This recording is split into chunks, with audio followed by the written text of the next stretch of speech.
والصلاة والسلام على سيد الأنبياء والمرسلين وعلى آله وصحبه وأزواجه وذرياته وأهل بيته أجمعين. أما بعد فقد قال الله تبارك وتعالى في الكلام المجيد والفرقان الحميد: فأعوذ بالله من الشيطان الرجيم. بسم الله الرحمن الرحيم. ربنا واجعلنا مسلمين لك أمة ربنا واجعلنا مسلمين لك أمة وأرنا مناسكنا وتب علينا إنك أنت التواب الرحيم. وقال النبي صلى الله عليه وسلم: المسلم من سلم المسلمون من لسانه ويده. آمنت بالله صدق الله المولانا العظيم وصدق رسوله النبي الكريم ونحن على ذلك لمن الشاهدين والشاكرين والحمد لله رب العالمين. رب اشرح لي صدري ويسر لي أمري واحلل عقدة من لساني يفقهوا قولي. سبحانك لا علم لنا إلا ما علمتنا إنك أنت العليم الحكيم. اللهم صل على محمد وعلى آل محمد كما صليت على إبراهيم وعلى آل إبراهيم إنك حميد مجيد. جگہ خالی ہے اسے ذرا پورا ہے، تو جگہ خالی پڑا ہوا ہے. ایک لگا بیٹھنے والے جو معصومین ہیں وہ تو بیٹھے ہیں.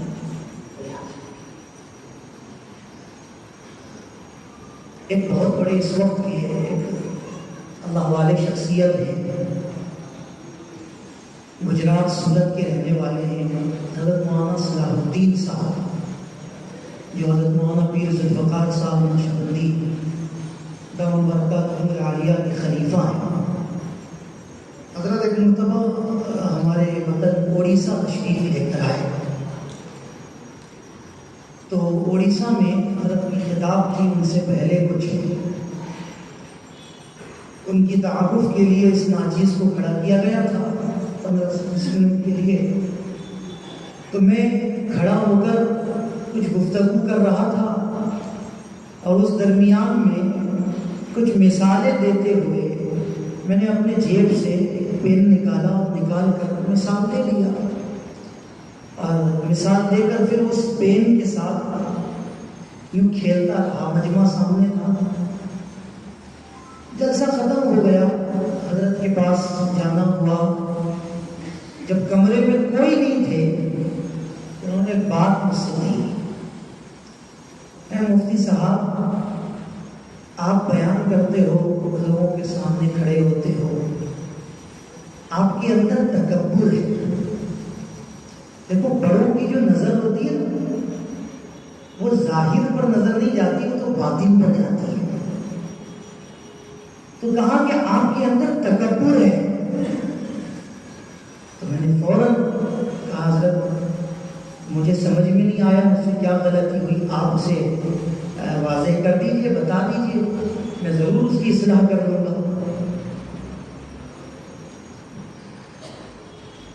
تو فرمایا کہ تم امت کے سامنے امت کی وقت کو امانت لے کر کھڑے ہو. ان کی وقت تمہارے سامنے امانت ہے اور تم نے اپنے جیب سے پین نکالا اور وہ قلم نکال کر تم نے مثال پیش کر دی. ہونا تو یہ چاہیے تھا کہ وہ مثال پیش کرنے کے بعد اپنے جیب میں دوبارہ اس قلم کو رکھ لیتے ہیں، لیکن تم اس قلم کے ساتھ پورے مجمع کے سامنے کھیلتے رہے. تمہارے دل کے اندر یہ خیال ہوگا کہ میرے لیے بیان بھی بہت بڑی بات نہیں ہے. یہ سوچ کر بھی بیان کرنا تکبر کی علامت ہے، گھمنڈ کی علامت ہے. دیکھو اللہ والوں کی نظر کہاں تک پہنچتی ہے، لوگوں کے قلب تک، لوگوں کے دلوں تک پہنچتی ہے. تو میں نے کہا حضرت بالکل آپ نے میری اصلاح کر دی. تو پھر میں نے اسی دن سے دل میں بھی یہ ارادہ کر لیا کہ جس چیز سے تکبر آتی ہے، میرے اندر جس چیز سے تکبر آتی ہے اس چیز کو رکھنا ہی، ورنہ کبھی کسی اور موقع پر وہ حادثہ آ جاتا. تو اسی طرح یہاں پر ماشاءاللہ علماء کرام ہیں، بہت سارے دیندار طبقہ بھی موجود ہے. میں ایک چھوٹا سا طالب علم ہوں. یہ حضرت کی محبت ہے کہ حضرت نے اپنی محبت میں بہت سارا میرے تعلق سے بہت کچھ کہہ دیا، لیکن میں اس کے ایک ذرہ برابر بھی میرے اندر اس کی حقیقت نہیں ہے. میں بالکل خالی ہوں. بس آپ لوگوں سے بات کرنے سے پہلے ایک گزارش یہ کروں گا کہ یہاں اہل علم حضرات بھی موجود ہیں کہ اس ناچیز کے زبان سے اگر کوئی غلط بات نکل جائے جو اصلاح کن ہو تو ضرور میری اصلاح فرمائیے گا. اور آپ حضرات بھی دعا فرمائیں کہ اللہ میری زبان سے حق بات بولنے کی توفیق عطا فرمائے. آواز نہیں آئی، ذرا آمین کہو. اور آپ لوگوں کو بھی حق بات سن کر اس پر عمل کرنے کی توفیق عطا فرمائے. کتاب میں ایک بات لکھا ہوا تھا کہ ایک جھوٹا شخص زندگی گزر گئی اس کی جھوٹ بولتے بولتے. اب انسان ہے، مخلوق ہے، تو موت تو آئے گی. بہت سارے لوگ موت سے ڈرتے ہیں، اس لیے ڈرتے ہیں کہ وہ موت کی تیاری نہیں کرتے، اس لیے موت سے ڈرتے ہیں. اب بیچارہ زندگی بھر جھوٹ بولتے بولتے وقت گزار دیا، اب اس کی موت آ گئی.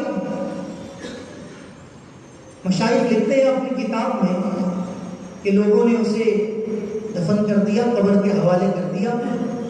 عادت میں آ گئی تھی جھوٹ. تو ہوا یہ کہ اس کو قبر میں ڈالنے کے بعد میں فرشتے آئے، سوال و جواب کرنے والے فرشتے آئے، اس سے سوال کریں کہ من ربک کا، تیرا رب کون ہے؟ مجھ سے اور آپ سے بھی سوال ہو، ارے ہوگا نہیں ہوگا. اس رب کو بھلا کر اگر زندگی گزاریں گے تو جواب دینا مشکل ہوگا. اس رب کو اگر دل میں بسا کر زندگی گزاریں گے تو جواب دینا آسان ہو جائے گا. ارے ہوگا نہیں ہوگا. اس اللہ کا نام سننے کے بعد جب ہمارا جسم بستروں سے علیحدہ ہو کر مسجدوں کی طرف جب ہماری قدم اٹھ جائیں تو پھر سوچ لو کہ قبر میں ہمارے لیے جواب دینا، ارے بول دو. لیکن اذان کی آواز سننے کے بعد اگر ہماری جسم بستر سے علیحدہ نہیں ہو رہے ہیں، ہمارے جسم بستر میں پڑے ہوئے ہیں، دلوں کے اندر محبت الہی جاگ نہیں رہی ہے، تو پھر اپنی قبر کی فکر کی جائے، پھر اپنی موت کی فکر کی جائے، پھر اپنے موت کے بعد کا فکر کیا جائے کہ وہاں پہ جواب دینا بہت مشکل ہے. تو اسی مشکل کو آسان کرنے کے لیے یہ دینی مجالس ہے، اسی مشکل کو آسان کرنے کے لیے یہ خانقاہ ہے، اسی مشکل کو آسان اور سہل کرنے کے لیے، اسی اللہ کو بسانے کے لیے اور رب کی محبت کو دلوں میں جمانے کے لیے یہ مشائخ کرام ہے. بالآخر وہ زندگی بھر جھوٹ بولتے بولتے وقت گزارا، اب چلا گیا. منکر نکیر آئے سوال و جواب کرنے کے لیے. سوال ہوا کہ تیرا رب کون ہے؟ زندگی گزر گئی جھوٹ بولتے بولتے، ادھر ادھر دیکھا اور دیکھتے ہی کہا، سوچ لیا کہ اب تو میرا حشر برا ہے، میرا انجام برا ہے. تو ادھر ادھر دیکھتے ہی کہا لوگوں کی طرف دیکھا، کہا کہ تم لوگ کیوں مجھے پریشان کرتے ہو؟ ابھی تم سے پہلے 2 فرشتے آ کر مجھ سے سوال کر کے گئے، پھر تم آ گئے مجھ سے سوال کرنے کے لیے۔ اب وہ بیچارے منکر نکیر جو ہے حیران پریشان کہ ہمارے علاقوں میں ڈیوٹی کسی کی ہو گئی کیا؟ خبر میں جو بھی چاہتا ہے ہم سب سے پہلے آتے ہیں کہ ہمارے علاقہ ڈیوٹی کس کی ہو گئی؟ بیچارے پریشان تو گئے اللہ کے پاس، کہنے لگے پروردگار ہمارے علاوہ میں ڈیوٹی کسی کی ہے کیا؟ کہنے لگے نہیں، آواز آئی نہیں۔ اللہ جب ڈیوٹی نہیں ہے تو وہ تو کہہ رہا ہے کہ تم سے پہلے بھی تم آ کر مجھ سے سوال کر کے گئے اور پھر تم آ گئے مجھے پریشان کرنے کے لیے۔ تو اللہ رب العالمین کی طرف سے جواب آیا، اے میرے مخلوق، زندگی بھر جھوٹ بولتے بولتے وقت گزار دیا، آج میرے عذاب سے بچنے کے لیے بھی تمہارے سامنے جھوٹ بولا ہے۔ جب اس نے میرے عذاب سے ڈرا ہے تو میری رحمت بھی بہت وسیع ہے، میں اپنے رحمت کے صدقے اس کی مغفرت کرتا ہوں۔ تو میرے بزرگوں، یہ دینی مجالس ہے، جو ہمارا وقت باہر گزرتا ہے، جو ہمارا ٹائم جو باہر گزرتا ہے، اس ٹائم کا اللہ ضرور حساب لے گا۔ ارے لے گا نہیں لے گا؟ لیکن کتابوں میں آتا ہے جو وقت دینی مجالس میں گزرتے ہیں، جو ٹائم دینی مجالس میں گزرتے ہیں، اللہ اس کا حساب نہیں لے گا، بلکہ کتابوں میں یہاں تک لکھا ہوا ہے کہ جب آدمی دینی مجالس میں بیٹھ کر اپنے دل کے اندر خوف خدا کو پیدا کرتا ہے اور اللہ کی خوف سے ایک قطرہ آنسو نکالتا ہے، اللہ کے خوف سے ایک قطرہ آنسو نکالتا ہے، کتاب میں لکھا ہوا ہے کہ قیامت کے دن اللہ تعالیٰ سب کا فیصلہ کر دیں گے، جنتی جنت میں چلے جائیں گے، دوزخی دوزخ میں چلے جائیں گے۔ جانے کے بعد میں اللہ تعالیٰ فرشتوں کو حکم دیں گے کہ جہنم کا دروازہ بند کر دو۔ فرشتے جائیں گے اور جہنم کا دروازہ بند کریں گے۔ جب جہنم کا دروازہ بند ہونے جائے گا تو ایک خستہ حال میں، کمزور حالت میں، ایک ضعف والی حالت میں ایک آواز آئے گی، اللہ اللہ کر کے آواز آئے گی۔ جب آواز آئے گی تو اللہ سب کچھ جاننے کے باوجود پوچھیں گے کہ اے فرشتوں یہ آواز کس کی ہے؟ تو فرشتے کہیں گے کہ اللہ یہ اس شخص کی آواز ہے جس کی زندگی گناہ کرتے کرتے گزرتی ہے، یہ بھٹکتے ہوئے کسی کام سے کسی اللہ والوں کی مجلس میں گیا ہوا تھا، اللہ وہاں بیٹھنے کے بعد میں وہاں آپ کے تعلق سے کچھ باتیں ہو رہی تھی، اس شخص کے دل میں خوف خدا پیدا ہوا اور اس کے آنکھ سے ایک قطرہ آنسو کا نکل کر اس کے آنکھوں کے بال ایک بال کے اوپر گر گیا۔ اللہ یوں تو اس کے سر کے بال سے لے کر پیر کے ناخن تک پورا جسم گناہوں سے بھرا ہوا ہے، لیکن وہ ایک بال آپ کے خوف سے اس کا آنسو، اس کو ایک قطرہ آنسو اس بال کے اوپر گرا تھا، وہ بال آپ کو پکار رہا ہے۔ کتابوں میں لکھا ہے کہ اللہ کی رحمت جوش میں آئے گی، اللہ کی رحمت جوش میں آئے گی، اور اللہ کی رحمت جوش میں آنے کے بعد اللہ کہیں گے کہ اے فرشتوں ہٹ جاؤ، آج تک تم نے گنہگاروں کو نکالا ہے کہ میرے خوف سے اس نے ایک قطرہ آنسو کا نکالا تھا، اے فرشتوں ہٹ جاؤ، میں خود اپنے ذات عالی سے اسے جہنم سے نکالوں گا۔ میرے بزرگوں، دینی مجالس میں بیٹھ کر ایک قطرہ آنسو نکالنا قیامت کے دن نجات کا ذریعہ بن سکتا ہے۔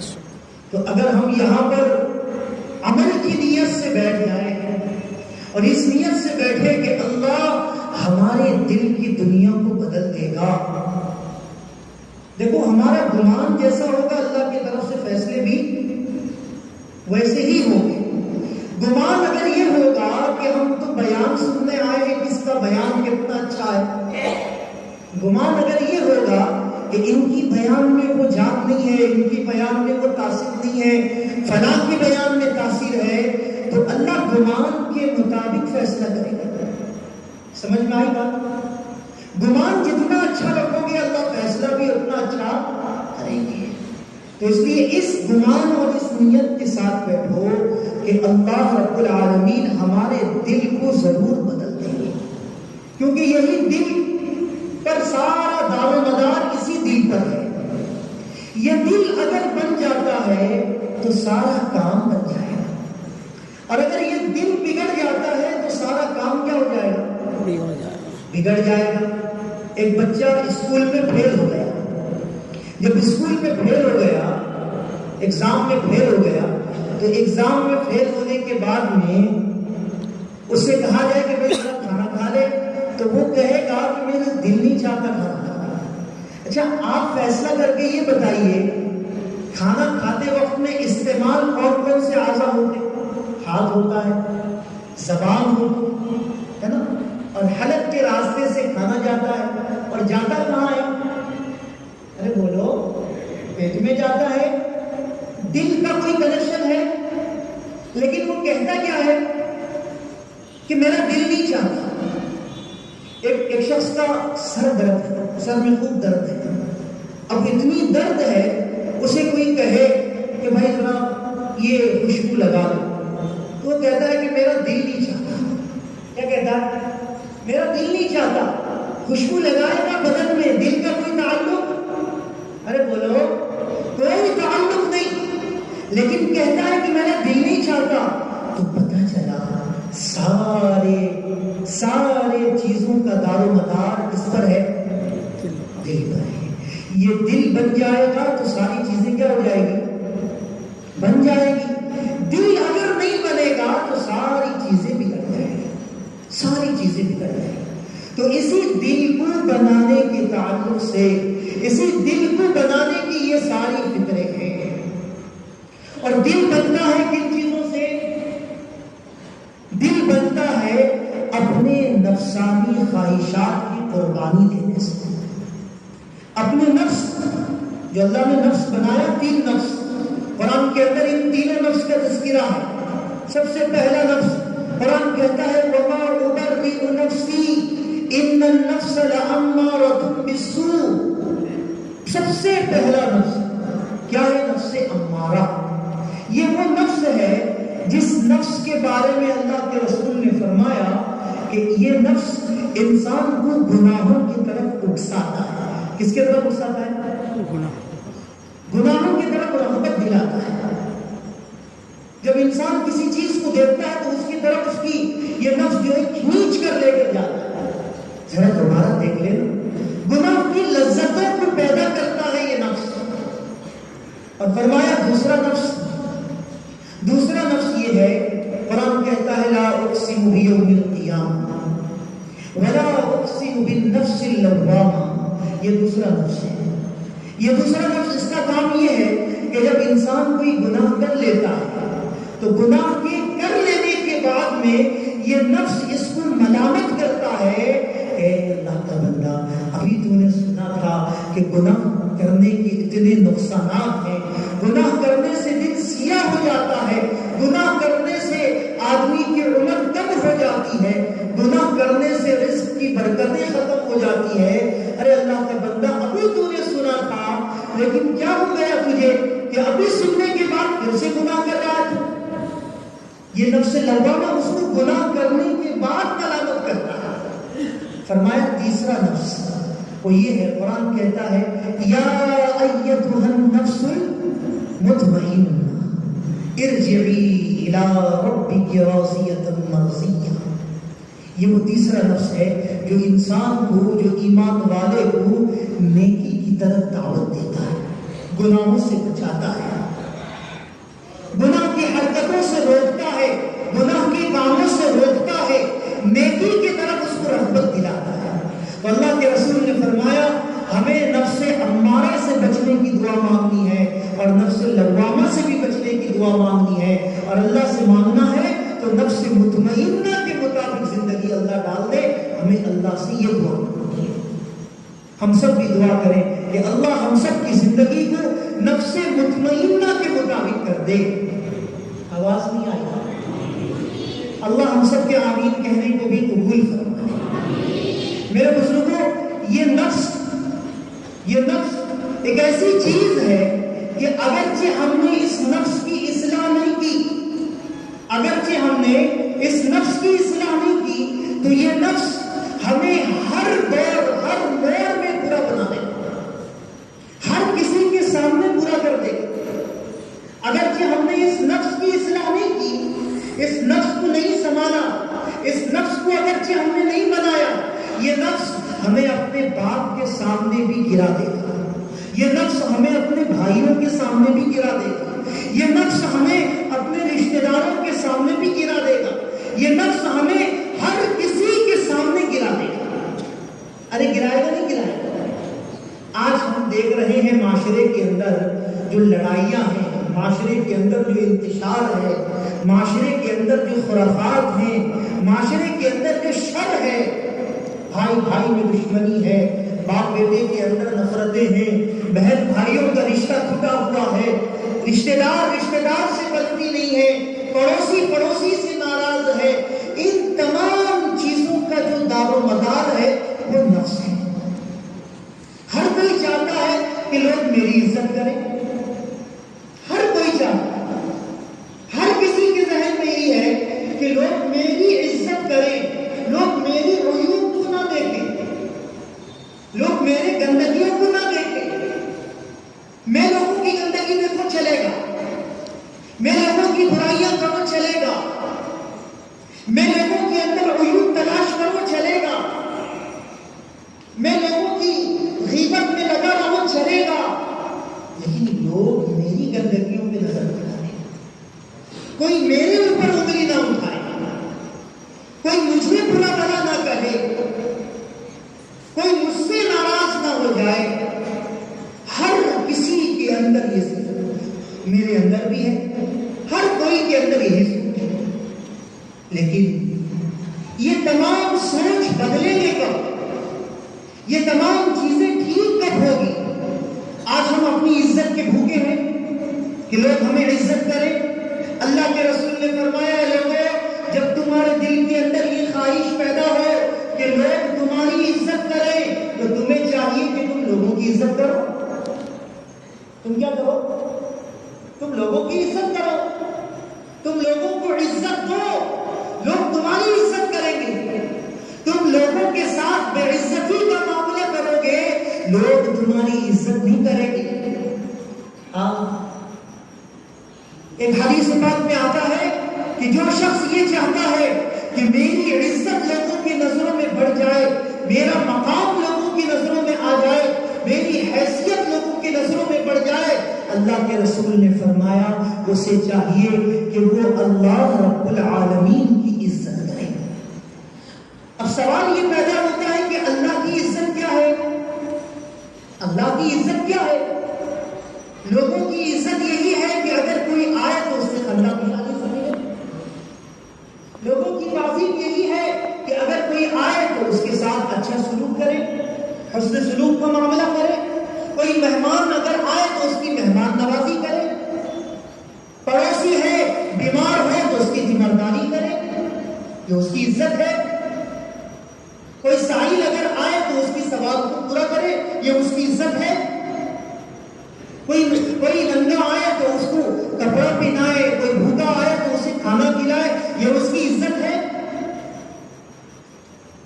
یہ لوگوں کی عزت ہے. لیکن اللہ کی عزت کیا ہے؟ اللہ کے رسول نے فرمایا اگرچہ تم لوگوں کے سامنے لوگوں کی نظروں میں عزت والا بننا چاہتے ہو تو اللہ رب العالمین کی عزت کرو. تو اللہ رب العالمین کی عزت کیا ہے؟ اللہ رب العالمین کی عزت یہ ہے کہ ہم اللہ کے احکام کو اپنی زندگی میں بجا لائیں. یہ اللہ کی عزت ہے. اللہ رب العالمین کا حکم ہے، حکم خداوندی ہے. ربنا وجعلنا مسلمین لک ومن ذریتنا امة مسلمة لک. یہ خداوند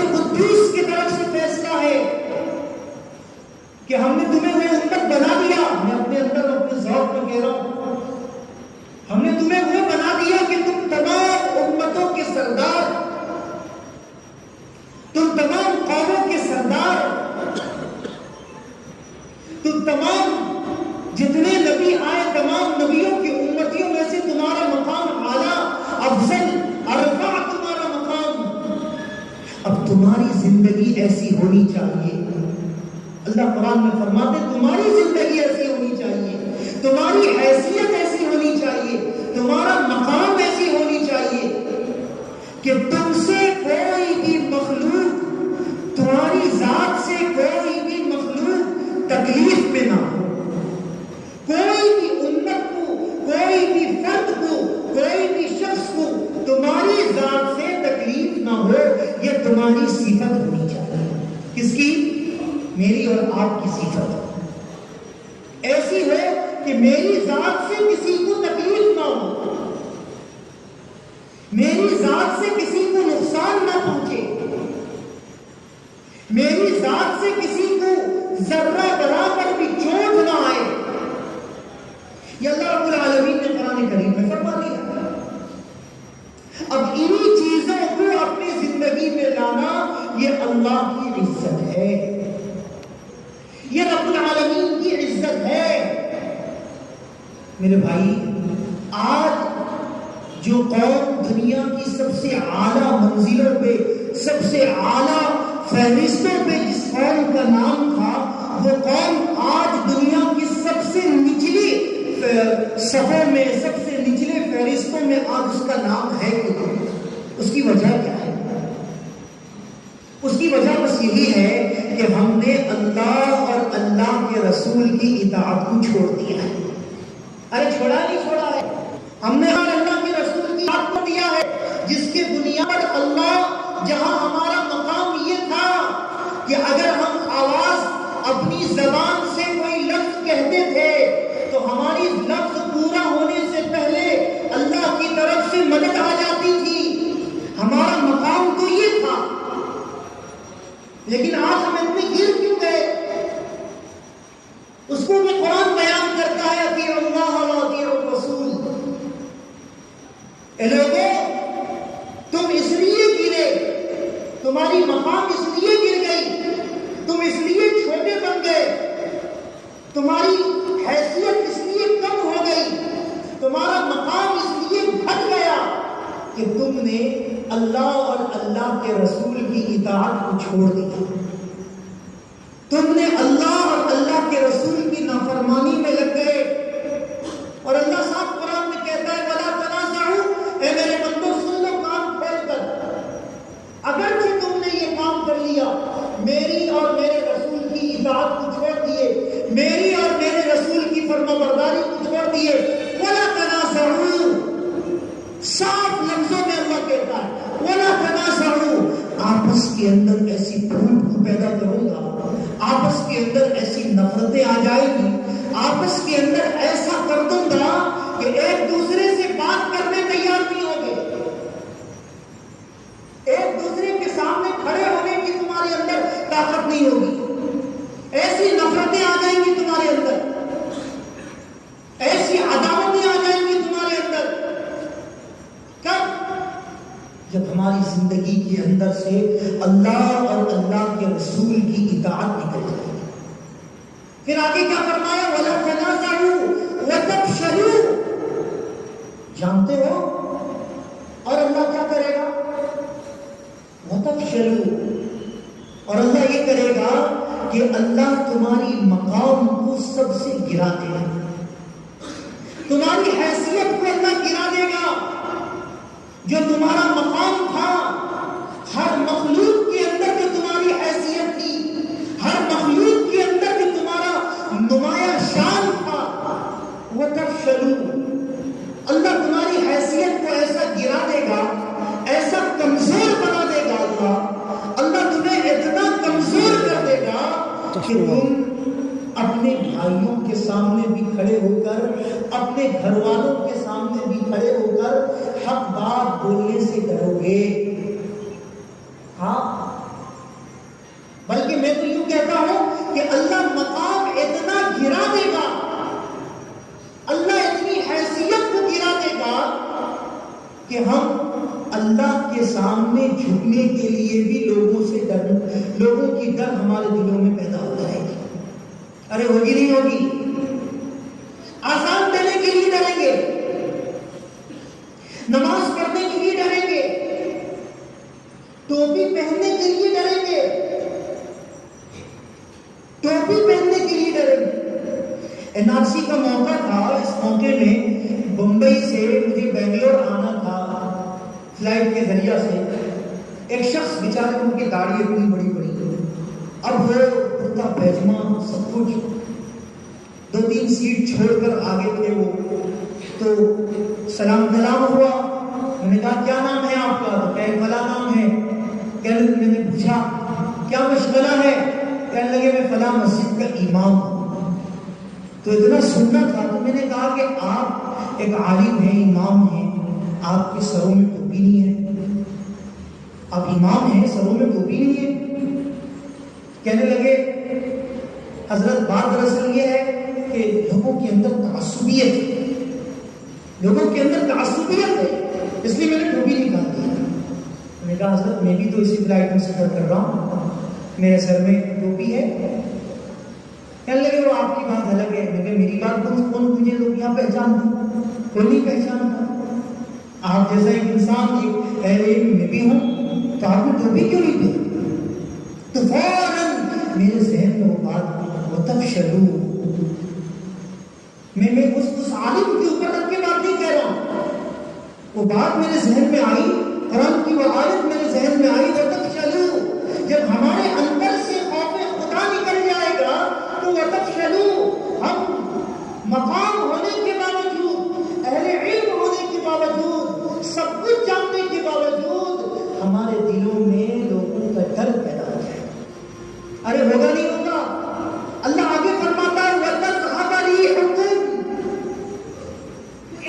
اللہ, جو علماء بیٹھے ہوں گے حقیقت میں کلیجہ پھاڑ دینے والا. وَتَذْهَبَ رِيحُكُمْ, لوگوں جانتے ہو کیا ہوگا؟ اور آگے سنو کیا ہوگا. وہ ہوگا کہ جب تم اللہ اور اللہ کے رسول کی فرما برداری چھوڑ دو گے, جب تمہارے اندر سے خوف خدا نکل جائے گا, وَتَذْهَبَ رِيحُكُمْ, غیروں کے سامنے تمہاری ہوائیں اٹھنے جائیں گی, تم مالدار ہوگے, دنیا والوں کے سامنے تم بڑا مقام نمایاں تمہارا مقام ہوگا, لیکن ڈر, خوف, گناہ کی لذتیں جب تمہارے اندر آ جائے گی, وَتَذْهَبَ رِيحُكُمْ, تمہاری ہوائیں نکل جائیں گی غیروں کے سامنے. غیر کی بستیوں کے سامنے سے گزرو گے تو تمہارا دل گواہی نہیں دے گا کہ میں اس ہولیے میں جاؤں. ڈر پیدا ہو جائے گا تمہارے اندر, خوف پیدا ہوگا تمہارے اندر. آج ہو رہا ہے, ارے ہو رہا نہیں ہو رہا. گناہ کی عادتیں, گناہ کی لذتیں ایسی آ گئی کہ اللہ اللہ, ایسے گناہ میں ہم ملوث ہو گئے, ایسے گناہ میں ملوث ہو گئے, ہمیں پتہ بھی نہیں ہے کہ ہم سے گناہ ہو رہے ہیں, ہم سے اللہ کی نافرمانی ہو رہی ہے, ہمیں پتہ بھی نہیں ہے. حضرت مولانا الیاس صاحب رحمۃ اللہ علیہ, ان کے ملفوظات میں ایک عجیب بات لکھی. میں نے 1 سال تک قسم کھا کر کہتا ہوں, حالانکہ قسم کھانے کی ضرورت نہیں ہے, مسجد میں بیٹھا ہوں, میں 1 سال تک اس مضمون کو پڑھتا رہا, اور جتنے مرتبہ پڑھا اللہ مجھے اتنے مرتبہ کچھ نہ کچھ صلاحیتوں میں اضافہ کیا. ایک جملہ صرف ایک مولانا کے ملفوظات میں لکھا ہے کہ گناہ کو گناہ سمجھ کر کرنا, گناہ کو گناہ سمجھ کر کرنا ایماندار ہونے کی علامت ہے. گناہ کو گناہ سمجھ کر کرنا ایماندار ہونے کی علامت ہے. پھر آگے لکھا کہ گناہ کو گناہ نہ سمجھ کر کرنا کفر کے درجے میں کھڑے ہونے کی علامت ہے. بہت خطرناک جملہ ہے. ایک انسان سے گناہ ہو رہا ہے, اس کا احساس اس کے قلب میں ہے, اسے محسوس ہے کہ مجھ سے گناہ ہو رہا ہے, مجھ سے خطا ہو رہی ہے, میں ماں باپ نافرمانی کر رہا ہوں اس کا احساس ہے تو موت سے پہلے پہلے توبہ کی توفیق ہو جائے گی. نماز میری زندگی سے چھوٹ رہی ہے اس کا احساس ہے تو موت سے پہلے پہلے توبہ کی توفیق ہو جائے گی. نمازی دم کے مرے گا. ہاں جھوٹ بول رہا ہے اور اس کا احساس ہے تو لکھا ہے کہ موت سے پہلے پہلے جھوٹ بولنے کی عادت چھوٹ جائے گی. سچا بن کے صادق بن کے مرے گا. صادق بنے گا پھر موت آئے گی. حضور کے سینے پر مستورہ لگا رہا ہے, داڑھیوں کو چھل رہے ہو اور ہم چھل رہے ہیں داڑھی اور اس کا احساس نہیں ہے تو پھر اللہ حفاظت کرنا ہے. اور اگر احساس ہے تو پھر موت سے پہلے پہلے عاشق رسول ہو کر مریں گے, عاشق رسول ہو کر جائیں گے. اگر احساس نہیں ہے تو علماء نے لکھا ہے کہ فاسق ہو کر جائیں گے. اور اگر فاسق ہو کر مریں گے تو بتاؤ کہ کیا حالت ہوگی. قبر ہمارے ساتھ کیا حشر کرے گا, ہمارے ساتھ کیا معاملہ کرے گا قبر. تو مولانا نے لکھا کہ گناہ کو گناہ سمجھ کر کرنا ایماندار ہونے کی علامت ہے. گناہ ہو رہا ہے اس کی احساس ہے کہ ایمان زندگی میں ہے. سمجھ لو کہ ابھی ایمان باقی ہے, ابھی کچھ ہے میرے اندر ایمان. اور اگر گناہ ہونے کے باوجود گناہ زندگی میں سخت ہو رہے ہیں, گناہ مجھ سے ہو رہے ہیں, اس کا احساس ہی نہیں ہے, اس کا احساس نہیں ہے تو فرمایا کہ اپنی ایمان کی فکر کرو, اپنی ایمان کی فکر کرو, اپنی ایمان کو بنانے کی فکر کرو. ورنہ کہیں ایسا نہ ہو کہ موت سے پہلے پہلے زندگی بھر لوگوں کے سامنے مسلمان ہو کر جیے اور کہیں ایسا نہ ہو کہ موت سے پہلے پہلے کفر اور نفاق کی حالت میں اللہ کے سامنے جائے, نفاق کی حالت میں اللہ کے سامنے جائے. کرونا کے موقع پہ کئی ایسے موت دیکھنے کو ملے اور آنکھوں میں آنسو, دلوں میں غم پیدا ہو گیا کہ اللہ آپ نے عالم بنایا ہے صرف مسجد اور محراب کے لیے نہیں, صرف مسجد اور محراب کے لیے نہیں بنایا ہے. احساس پیدا ہوا کرونا کے موقع پر کہ یہ جو لوگوں کا گمان ہے کہ مولانا, علماء, مفتیان اعظام صرف مسجد اور محراب کے لیے محدود ہے, نہیں نہیں, یہ غلط ہے, یہ غلط ہے. دنیا کا کوئی شعبہ ایسا نہیں ہے اس شعبے پر علماء کو کام نہیں کرنا ہے, کوئی ایسی شعبہ نہیں. ہر شعبے پر علماء کو کام کرنا ہے. یہ احساس پیدا ہوا. یہ حضرت مولانا صلاح الدین سیفی کی جو واقعہ میں نے ابھی شروع میں سنایا, حضرت ایک مرتبہ بیان میں کہتے ہیں کہ ایک مرتبہ جھارکھنڈ ایئرپورٹ سے آپ آ رہے تھے بمبئی کی طرف, پھر وہاں سے ان کو گجرات کی فلائٹ پکڑنی تھی. تو جھارکھنڈ ایئرپورٹ میں ہوا یہ کہ جو حضرات ان کے محبین تھے انہوں نے توشہ دیا حضرت کو, تو حضرت توشہ لے کر ایئرپورٹ پہنچے اور وہاں پہنچنے کے بعد کچھ کھانا تناول کرنے کے لیے ایک جگہ متعین کیا اور وہاں بیٹھ گئے. جب وہاں بیٹھے تو انہوں نے دیکھا کہ دو شخص آئے. ایک جو کسی اور مذہب سے تعلق رکھتا تھا کیونکہ اس کا لباس ہی ایسا تھا, عیسائی لباس تھا, عیسائی پادری تھا وہ, اور اس کے ساتھ ایک نوجوان تھا. وہ دونوں کے دونوں آئے اور سامنے والے ٹیبل میں بیٹھ گئے اور کھانا کھانے لگے. تو حضرت مولانا کہتے ہیں کہ انسانی تقاضا ہے کہ اگر کوئی آپ کے سامنے آئے تو اس کا اکرام کرنا یہ انسانی تقاضا ہے. میں نے اس تقاضے کے مطابق جو ہے میں نے ان سے کہا کہ آپ کھانا کھا چکے ہیں, میں آپ کے لیے کافی لا دوں. تو انہوں نے کہا نہیں آپ تکلف نہیں کریے. تو انہوں نے کہا کہ نہیں اب تو تکلف والی بات ہی نہیں ہے, میں میرے لیے لاؤں گا تو آپ کے لیے بھی لے آتا ہوں. تو گئے اسٹور پر اور جا کر 2 کافی لے لیے اور 2 کافی لیے, 2 پانی کا بوتل لیے اور لے کر آئے اور وہ دونوں شخص کے سامنے ٹیبل میں تھے, انہیں لا کر دے دیا. جب انہوں نے لا کر دیا مولانا صلاح الدین سیفی صاحب نے, تو وہ جو عیسائی پادری تھا اس کے ساتھ جو ایک نوجوان تھا، اس نے مولانا سے کہا کہ مولانا خیریت سے ہے؟ پہلے سلام کیا، اس کے بعد کہا مولانا خیریت سے ہے؟ تو مولانا تعجب سے پوچھے، کہنے لگے کہ تمہارا نام؟ کہنے لگا کہ میرا نام شوکت علی خان ہے۔ مسلمان نام بتایا تو مولانا تعجب سے کہا کہ مسلمان ہو کر یہ عیسائی پادری کے ساتھ، اس کے ساتھ؟ کہنے لگا کہ یہ میرے گرو ہیں اور میں ان کا چیلا ہوں۔ مولانا کہتے ہیں کہ میرے آنکھوں میں آنسو آ گئے، میرے آنکھوں میں آنسو آ گئے۔ کہتے ہیں کہ ہم نے محنت کرنا چھوڑ دیا جس کے بنیاد پر ہم نے محنت کرنا چھوڑ دیا جس کے بنیاد پر غیر لوگ ہمارے قوم کے نوجوانوں کو اچک اچک کر لے کر چلے گئے، چن چن کر لے کر چلے گئے، اچک لیے، اور ہمارے قوم کے نوجوانوں کا زندگی اور ان کا وقت غیر مذہبوں کے ساتھ گزر رہا ہے۔ ہم نے محنت کرنا چھوڑ دیا، ہم نے انہیں بتانا چھوڑ دیا کہ اللہ کون ہے، ہم انہیں بتانا چھوڑ دیے کہ اللہ سے تعلق کرنے کے بعد انسان کتنا انمول ہو جاتا ہے، ہم بتانا چھوڑ دیے، جس کے بنیاد پر وہ دوسرے مذاہبوں کے ساتھ چلنے لگے۔ تو اس لیے میرے بزرگوں، آج ہمیں محنت کی بہت ضرورت ہے، بہت ضرورت ہے، اپنے نفس کو بنانے کی بہت ضرورت ہے۔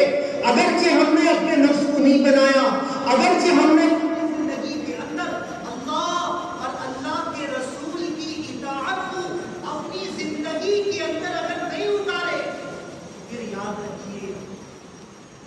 رکھیے کہ موت ایسی حالت میں آئے گی، موت ایسی حالت میں آئے گی کہ ڈر ہے کہ ہمارے دل کے اندر ایمان نہیں ہوگا، ہمارے قلب کے اندر ایمان نہیں ہوگا۔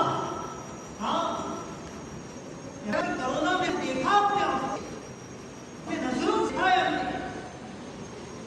داڑھی لگتی ہے اور موت ایسی حالت میں آ رہی ہے، زبان کلمہ بھی جاری نہیں ہو رہا، زبان کلمہ جاری نہیں ہو رہا۔ ہاسپٹلوں میں پڑے ہوئے ہیں، کروڑوں خرچ چکے ہیں، کروڑوں خرچ کر چکے ہیں، کی بھیک مانگ رہے ہیں، اور ان کو پڑھایا جا کے کلمہ پڑھ لو، کہتے ہیں کہ میری زبان پہ، مفتی صاحب میری زبان پہ جاری ہو رہا ہے، کیا کروں میں، کرو مجھے لکھ کر دیجیے، میرے آپ سامنے رکھیے لکھ کر، گفتگو چل رہی ہے، کلمہ پڑھایا جا رہا ہے، میں خود کلمہ پڑھا رہا ہوں، کان میں آ کر ایک ایک الفاظ کو کہتے ہیں زبان کی چھڑ دیا، آپ لکھ کر دیجئے انگلش میں۔ اور مجھے اتنا افسوس ہوا وہ رات کہ میں شاید میری موت کی شام تک کبھی نہ پڑھوں۔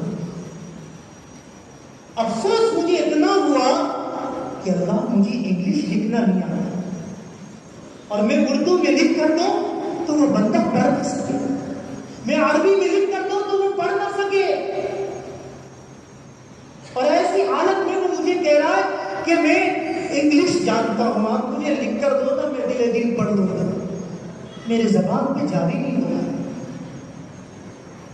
ہاسپٹلوں میں ادھر سے ادھر ڈھونڈتا رہا کہ کوئی ایسا ہو کہ جو انگلش میں لکھ لے، کوئی نہ ملا مجھے۔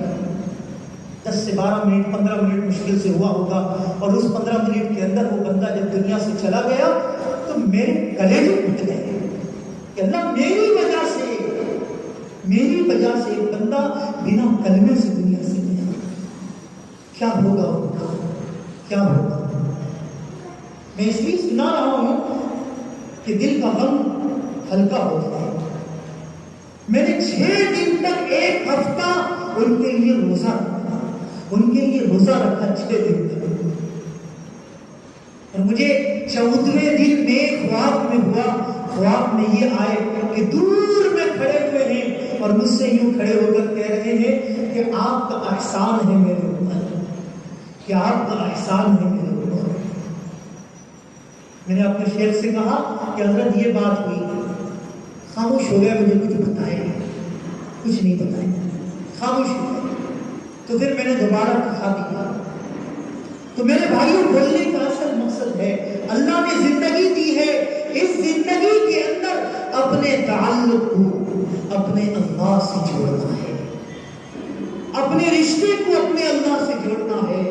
کہیں ایسا نہ ہو کہ موت کے وقت ہو اور کوئی ہمیں کلمہ پڑھانے والا بھی نہ ہو، کہیں ہمیں ایسا موقع نہ ملے۔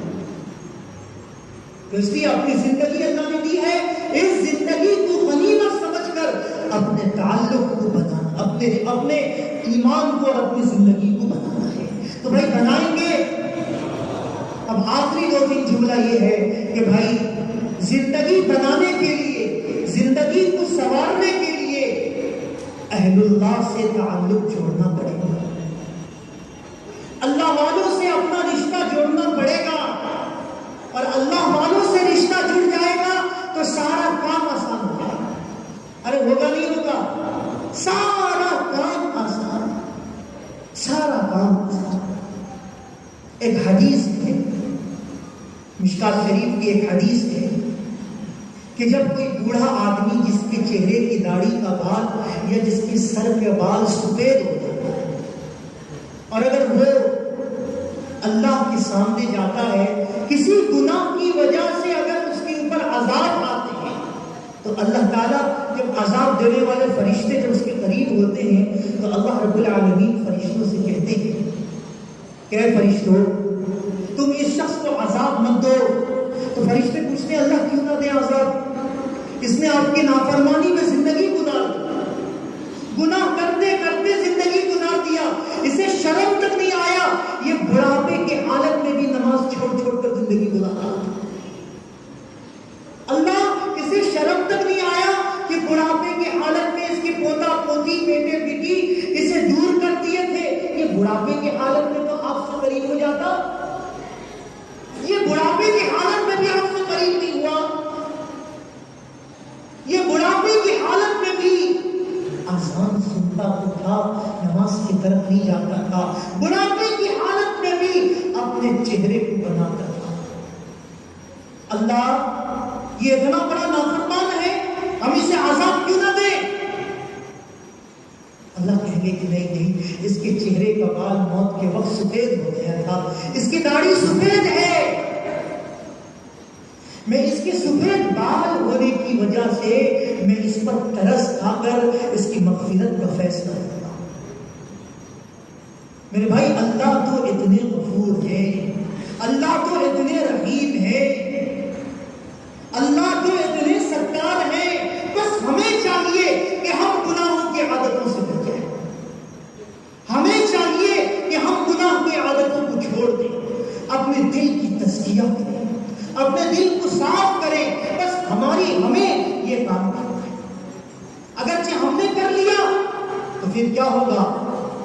دنیا دیکھے گی، مال ہو یا نہ ہو، دنیا دیکھے گی کہ اللہ عزت والا بنا کر دنیا سے اللہ بنائے گے۔ ہاں، اللہ عزت والا بنا کر دنیا سے اٹھائیں گے۔ بمبئی کے سرزمین میں پنویل کر کے ایک علاقہ ہے، وہاں پر حضرت کے ساتھ میں ایک جگہ جانے کا موقع ملا، تو وہاں پر میری گفتگو ہوئی۔ تو اس کے بعد میں جب کمرے پہ آئے، میرا جب آئے تو وہاں پر حضرت نے ایک بات سنی، کہنے لگے اشرف، آج اللہ نے جو تجھے عزت دیا ہے، جانتا ہے اللہ نے تجھے عزت کیوں دیا ہے؟ تو اپنی حقیقت کو دیکھ، تو ایک ڈرائیور کا بیٹا ہے، تو ایک ڈرائیور کا بیٹا ہے، تیری حیثیت کیا ہے؟ اللہ نے جو تجھے عزت دیا ہے وہ اس لیے دیا ہے کہ تیرا تعلق اللہ والوں سے ہے۔ اور حقیقت ورنہ دنیا میں علم والے بہت گھومتے ہیں، آپ چلے جاؤ گلی گلی کے اندر علماء ملیں گے، اہل علم ملیں گے نہیں ملیں گے؟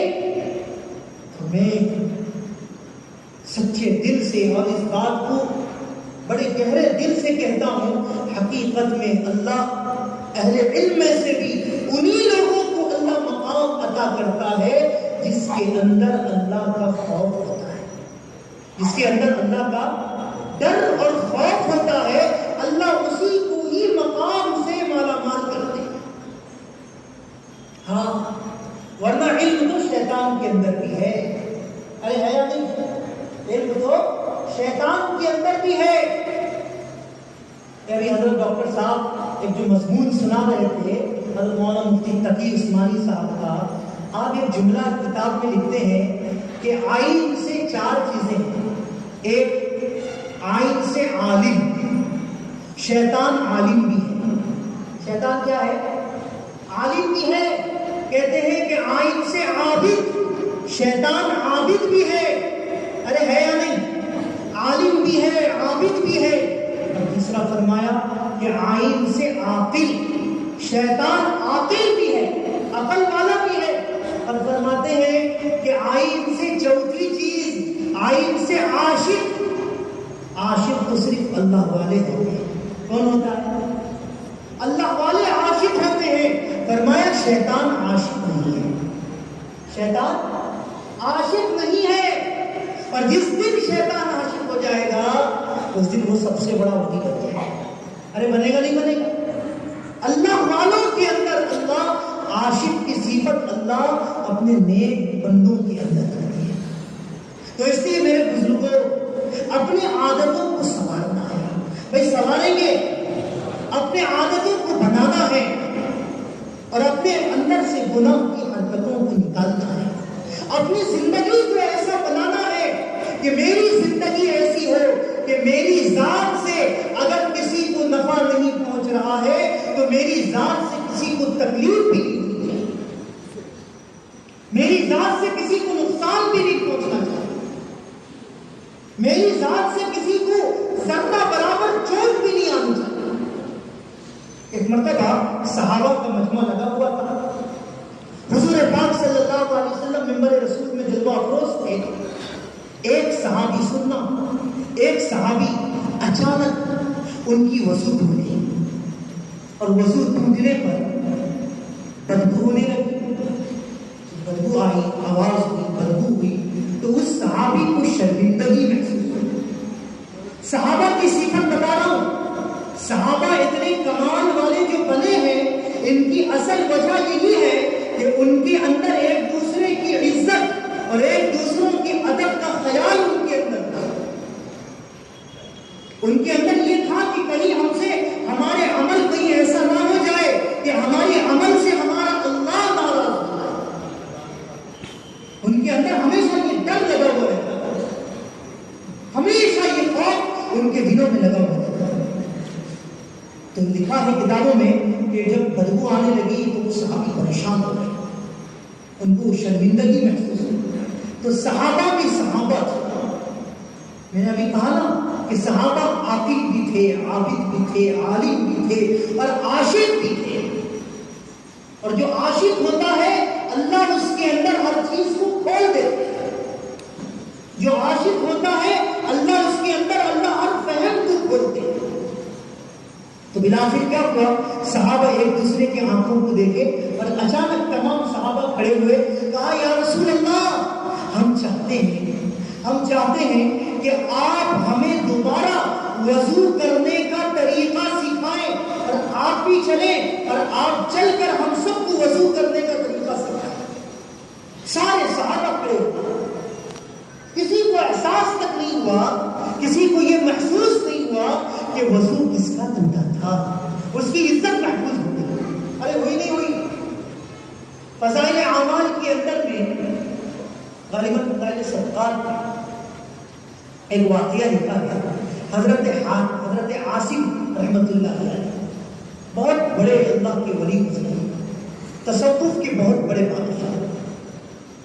اگر میں ان کی بات کرنے لگا تو بہت لمبی بات ہے. ایک دو بار سنا کر بات ختم کرتا ہوں. مجھے 1 گھنٹے کا ٹائم دیا گیا، بس چند منٹ بات کرتا ہوں. تو حضرت عاصم رحمۃ اللہ علیہ ایک مرتبہ اپنے جگہ میں بیٹھے ہوئے تھے. ایک عورت آئی آپ سے مسئلہ پوچھنے کے لیے. جب وہ عورت آئی مسئلہ پوچھنے کے لیے تو وہ عورت پردے کی حالت میں آ کر مسئلہ پوچھ رہی تھی. تو مسئلہ پوچھتے پوچھتے اس عورت کی ریح خارج ہو گئی. کیا ہو گئی؟ وضو ٹوٹ گیا، ریح خارج ہو گئی. جب ریح خارج ہو گیا تو وہ عورت کو بڑی شرمندگی محسوس ہوئی، بڑی شرمندگی محسوس ہوئی. وہ عورت کتنی شرمندگی محسوس ہوئی کہ اس کی زبان پہ لڑکڑاہٹ آ گئی کہ اتنا بڑا عالم اس کے سامنے میری ریح خارج ہو گئی کہ کیا ہوتا ہے، میری تو عزت چلی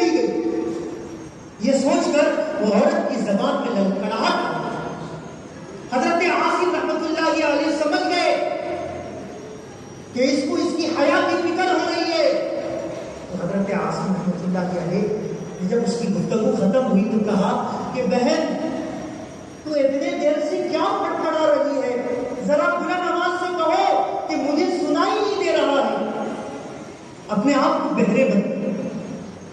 وہ عورت جو ہے تھوڑا سا اس کو تسلی ہو کہ اتنے دیر سے میں کہہ رہی ہوں کہ یہ سن نہیں رہے ہیں، تو اس کا مطلب میری آواز کو نہیں سنی، لیکن پھر بھی ابھی تک قلب کے اندر سکون نہیں تھا۔ تو ہوا یہ کہ دوبارہ کہنے لگے کہ بہن مجھے ذرا اونچا سنائی دیتا ہے، ذرا قریب آ کر بتا۔ تو وہ عورت قریب آئی اور اس کے دل سے یہ بات نکل گیا کہ جب میرے اتنے زور سے بولنے پر جب اس عالم کو سنائی نہیں دے رہا ہے تو میرے ریح کی آواز کو کہاں سے سنا ہوگا۔ دل میں سکون ہو گیا، اطمینان ہو گیا۔ قریب آ کر جب بولی تب بتائے کہ ہاں اس مسئلے کا حل یہ ہے۔ اس دن سے ان کے نام کے بعد لگ گیا حضرت حاتم اسم رحمۃ اللہ علیہ۔ اسم کہتے ہیں عربی میں بہرے کو، اس کو کہتے ہیں بہرے کو۔ علماء لکھتے ہیں کہ ایک عورت کی حیا کی خاطر، ایک عورت کی عزت کی خاطر زندگی بھر اپنے نام کے آگے اسم لگا دیے، بہرے بن گئے، کیونکہ ایک مسلمان خاتون کی عزت برقرار ہے۔ میرے بزرگوں، آج ہمیں بھی چاہیے کہ آج ہمارے اندر جو یہ گناہ پلک رہا ہے، گلپ رہا ہے، اس گناہ کو ہم نکال کر پھینک دیں۔ ایک دوسرے کی عزت کو اچھالنا، ایک دوسرے کے عیوب کو تلاش کرنا، یہ سارے گناہ کو اپنے اندر سے نکال کر پھینکو۔ دارالعلوم دیوبند کے اندر ایک مفسر قرآن تھے، بہت بڑے عالم دین، لکھا ہے ان کے بارے میں کہ دارالعلوم دیوبند اس وقت چھوٹا سا ایک مدرسہ تھا، تو اس مدرسے سے جب وہ حدیث پڑھا کر رات کے وقت میں مطالعہ وغیرہ کر کے جب گھر کی طرف جا رہے تھے تو راستے میں ایک جسم فروش، ایک فاحشہ عورت کا ایک مکان تھا۔ وہ محدث، وہ عالم دین جب اس فاحشہ عورت کے گھر کے سامنے ہوتے تو اپنے پیر سے چپل نکالتے تھے، جوتا نکالتے تھے، اور تھوڑی دیر جانے کے بعد میں وہ پھر جوتا پہنتے تھے۔ تو ایک دن ہمت کر کے ان کا خادم ان سے پوچھ لیا کہ حضرت یہ کوئی اللہ والوں کا مکان نہیں ہے، یہ کوئی بہت بڑے بزرگ کا مکان نہیں ہے، یہ تو فاحشہ عورت کا مکان ہے، آپ اس کے مکان کے سامنے آتے ہیں تو پیر سے جوتا نکال دیتے، وجہ کیا ہے؟ سنو حضرت نے کیا جواب دیا، کہا کہ بات دراصل یہ ہے، بات اصل یہ ہے کہ یہ جو عورت ہے یہ جسم فروش تھی، فاحشہ ہے، اس کی جوانی پر یہ بڑے دیش میں تھی، آج یہ بوڑھی ہو گئی تو یہ اس کے پاس اس کے گہراک نہیں آتے، اس کے بڑھاپے ہونے کی وجہ سے کوئی اس کے پاس نہیں آ رہی، تو میں چپل اس لیے نکالتا ہوں تو کہیں اس کے دل کے اندر میرے چپل کی آہٹ سے یہ بات پیدا نہ ہو جائے کہ اب میرے پاس کوئی گہراک آ رہا ہے اور یہ تھوڑی دیر کے لیے میری وجہ سے تسلی کرے اور نہ آنے پر اس کا دل دکھے۔ میں اتنا بھی پسند نہیں کرتا کہ میری وجہ سے کسی فاحشہ عورت کا دل دکھے۔ آج ہم اپنی ذات سے کتنوں کا دل دکھاتے ہیں، ارے دکھاتے نہیں دکھاتے، کتنوں کو تکلیف دیتے، کتنوں کو پریشان کرتے ہیں۔ تو میرے بھائیوں بزرگوں دوستوں، یہ سارے گناہوں کا جو اصل وجہ ہے وہ یہی ہے کہ ہمارا دل بگڑا ہوا ہے۔ کیا بگڑا ہوا ہے؟ دل بگڑا ہوا ہے۔ یہ دل اگر کسی اہل اللہ سے یہ دل جڑ جائے، اس دل کا تعلق اگر کسی اللہ والے سے جڑ جائے تو سارا کام بن جائے گا۔ ارے بنے گا نہیں بنے گا، سارا کام بن جائے گا۔ امام غزالی رحمۃ اللہ علیہ کا آخری وقت ہے اور آخری وقت میں امام غزالی رحمۃ اللہ علیہ کے پاس میں یہ شیطان آ کر پہنچ گیا۔ پہنچنے کے بعد کہا کہ غزالی تو نے اپنی زندگی میں 200 تو نے اللہ ایک ہے، واحد ہے، اس کی دلیل تو نے لکھا ہے۔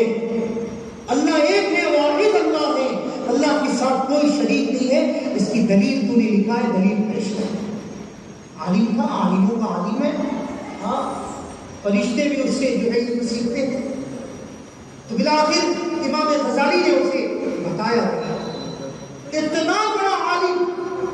اتنا بڑا عالم شیطان کے سامنے ہار گئے.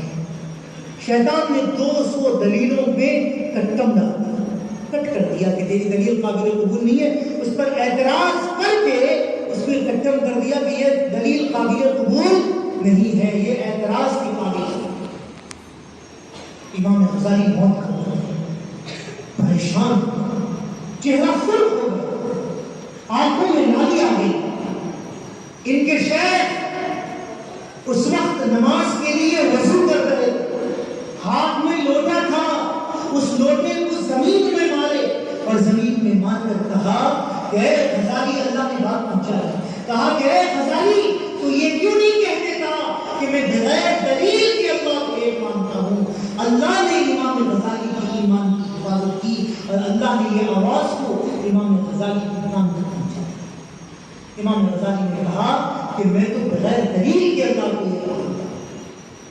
اگر کسی شیخ سے تعلق نہ ہوتا, مولانا پیر ذوالفقار صاحب اپنے کتاب میں لکھتے ہیں خطبات ذوالفقار میں کہ اگر کسی شیخ سے تعلق نہ ہوتا تو کیا حشر ہوتا, کیا حشر ہوتا.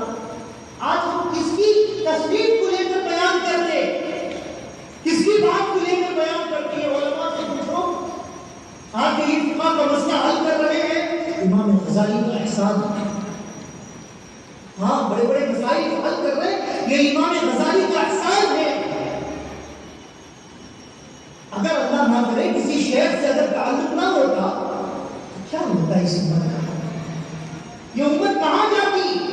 تو اس لیے میرے بزرگوں, یہ خانقاہی مجلس جو حضرت نے جمع کیا ہے, اس کا اصل مقصد اور اصل وجہ بس ایک ہے کہ اس پرفتن دور میں, اس پرفتن زمانے میں, اس پرفتن وقت میں ہم اپنے تعلق کو کسی اللہ والوں سے جوڑ دیں.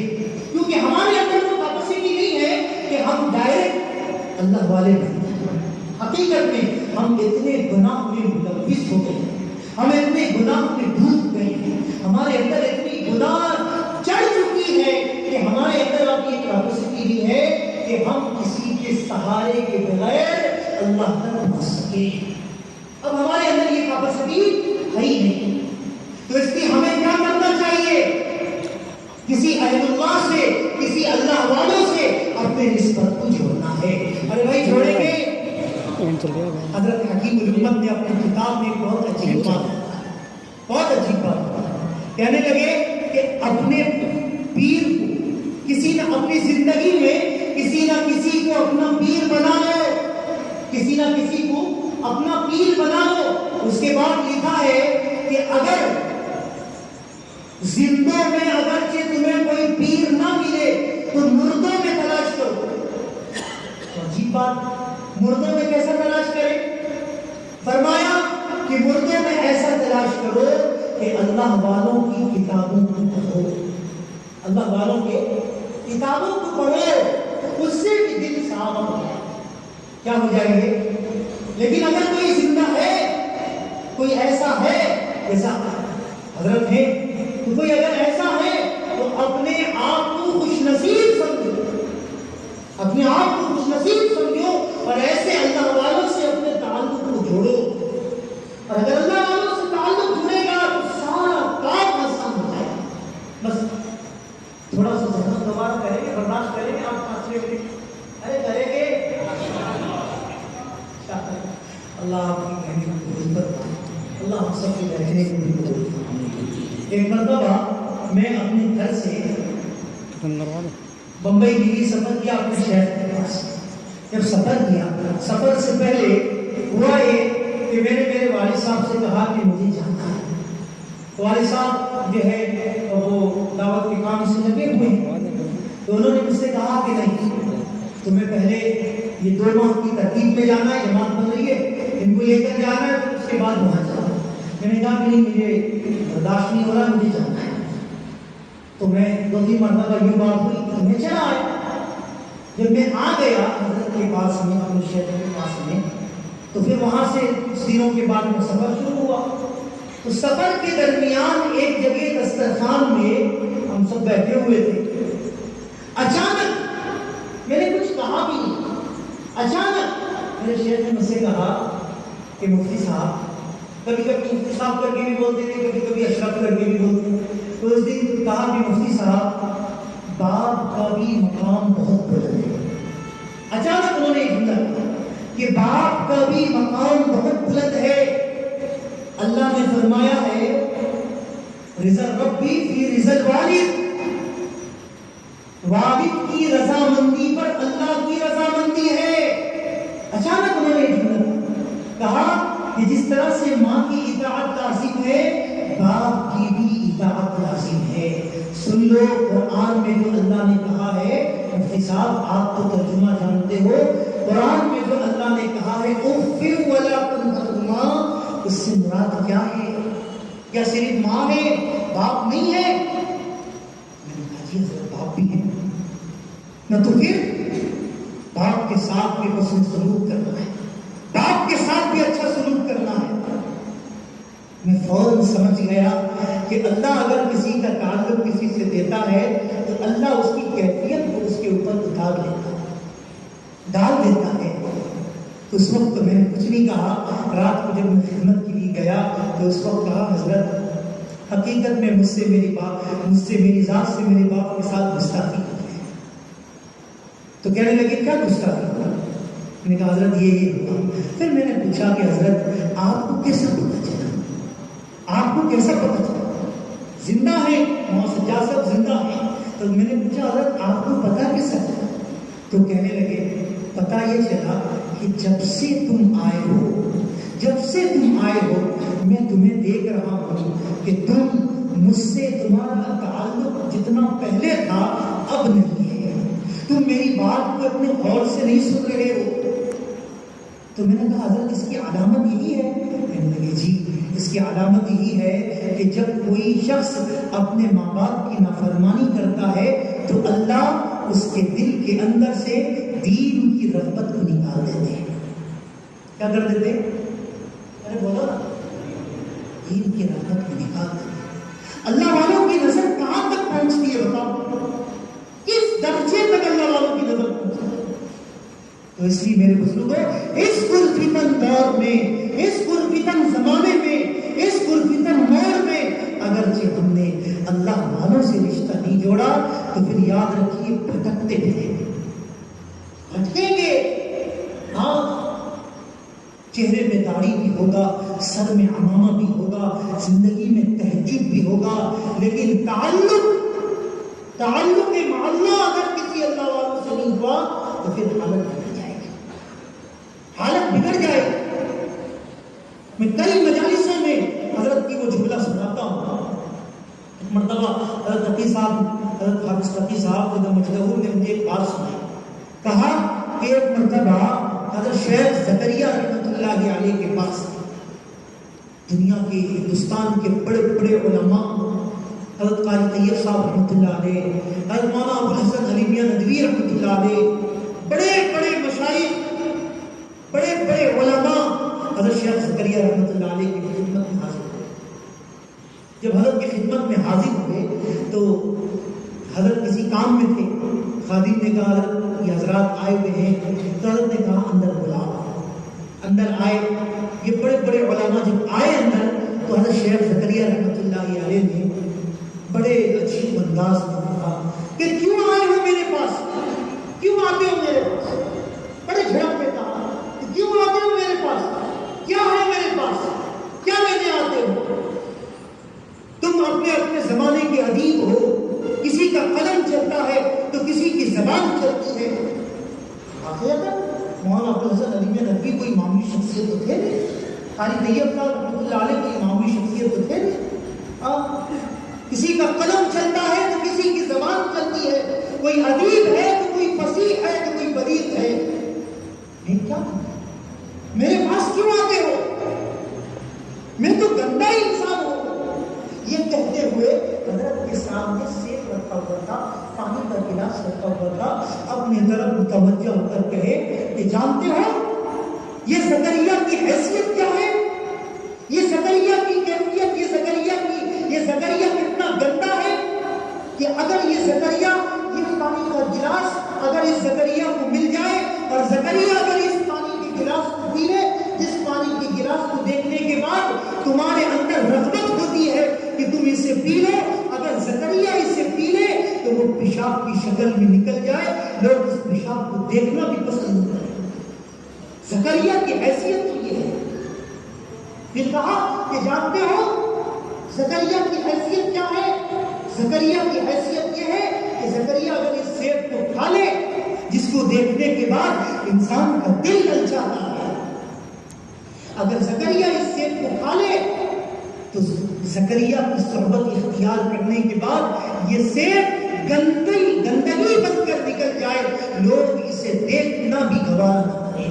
زکریا کی حیثیت یہ کہہ کر رونے لگے، وہ تمام اکابرین رونا شروع کر دیے، کافی دیر تک روتے رہے، روتے روتے حضرت مولانا ابوالحسن علی ندوی کو اللہ نے بڑی قوت دی، کہا ہمت کر کے حضرت کے سامنے کون بول سکتا ہے؟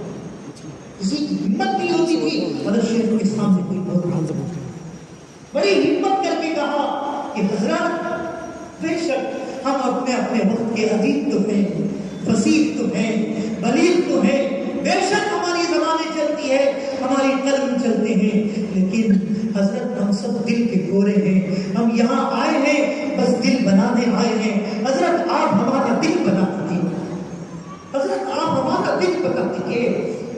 میرے بزرگوں آج بس ہمیں اپنا دل بنانے کی ضرورت ہے، دل نہیں بنائے تو اتنا بڑا عالم کہتا ہے کہ حضرت ہم اتنے بڑے ہیں لیکن ہم دل سے خالی ہیں، ہمارا دل نہیں ہے، ہم دل سے کھوئے ہیں، حضرت ہمارا دل بنائے۔ جب اتنے بڑے علماء کو دل بنانے کی ضرورت ہے تو میرے جیسے گنہگاروں کو کتنی ضرورت ہے؟ ارے ہوگی نہیں ہوگی؟ ہاں، تو اس لیے میرے بزرگوں یہ مجالس اس لیے دیکھو دین کے بہت شعبے ہیں، ہم نے ایک بہت غلط فہمی پال رکھی ہے کہ دین کو محدود کر دیا، دین کو ہم نے محدود کر لیے چار دیواری کے اندر کہ دین ہے تو بس دعوت تبلیغ، چار نعرہ لگاؤ تو دیندار، چلا لگاؤ تو دیندار، یہ کرو تو دیندار۔ ارے میرے بھائی یہ بھی ایک دین کا شعبہ ہے، یہ بھی ایک دین کے شعبے ہیں، ہاں، اور یہ خانقاہ یہ بھی ایک دین کا شعبہ ہے۔ آپ جانتے ہوں گے بہت سارے حضرات اس میں دعوت تبلیغ والے بھی ہوں گے، دعوت تبلیغ کے اندر بھی باضابطہ تیسرے نمبر میں جو لفظ ہے وہ کیا ہے؟ کون ہے بھائی دعوت میں جس کا رہا ہوتا ہے؟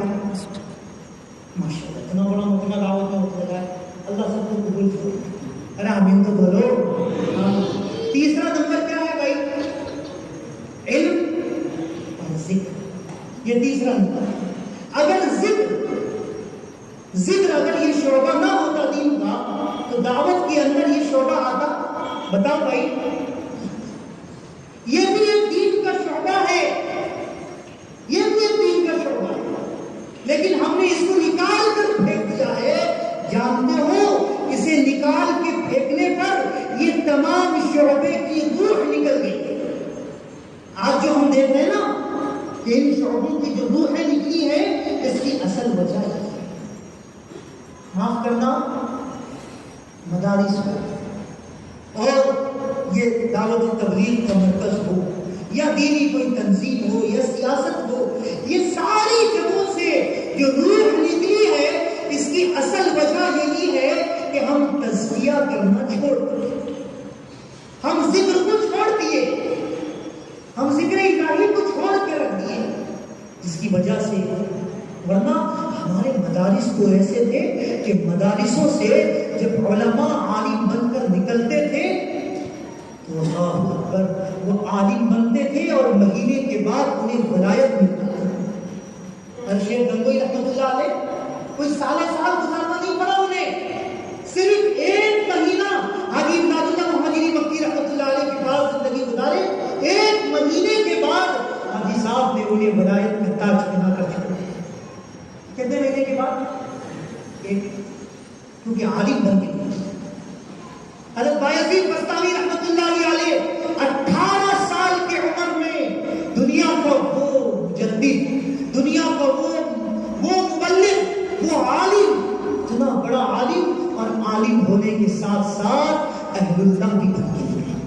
ارے نکلے نہیں نکلے، کہاں سے نکلے؟ انہی مدارسوں سے۔ کیوں کہ اس مدارسوں کے اندر جو ہے اس وقت میں آج بھی ہے، میں یہ نہیں کہتا کہ آج نہیں ہے، آج بھی ہے، بہت سارے مدارسوں میں ہے، بہت ساروں میں نہیں ہے، اور جہاں ہے وہاں کے طلباء کو دیکھیے، وہاں کی روح دیکھیے، وہاں کی تازگی، وہاں کی خوشبو، یہ آپ کو الگ ہوگا، وہاں کی چاشنی الگ ہوگا۔